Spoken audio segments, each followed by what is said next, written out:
திருச்சியில் விடுதலை சிறுத்தைகள் கட்சியின் கலந்துரையாடல் கூட்டம் நடைபெற்றது. இந்த கூட்டத்தில் அந்த கட்சியின் தலைவர் தொல் திருமாவளவன் கலந்து கொண்டு பேசினார். அப்போது பேசிய அவர், மது ஒழிப்பினை பொது பிரச்சனையாக எண்ணி பார்க்க தெரியாத அரசியல் கட்சியை சேர்ந்தவர்கள் ஒரு கருத்தை கூறினால் அதை அரசியலாக தான் இருக்கும் என்று முடிவு எடுத்துக் கொள்கிறார்கள் என்றும், நான் இப்போது சிக்கலான புள்ளியில் நின்று கொண்டிருக்கிறேன் என்றும் தெரிவித்துள்ளார்.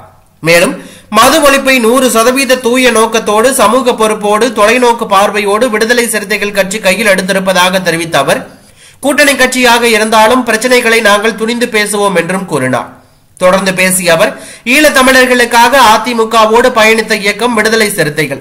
ஆனால் திமுகவோடு இணைந்து பயணிப்பது என முடிவெடுத்தது. அதன் கூட்டணியில் பயணித்ததாகவும், ஆளும் கட்சிக்கு நெருடலை தரக்கூடிய வகையில் நாங்கள் போராட்டங்களை நடத்தவில்லை என்றும் விளக்கம் கொடுத்தார். இந்த நிலையில் திமுகவிலிருந்து வெளியேறுமா விசிக என எதிர்பார்த்திருந்த நிலையில் தற்போது திமுகவுக்கு ஆதரவாகவே அவர் பேசியுள்ளது பெரும் பரபரப்பை ஏற்படுத்தியுள்ளது.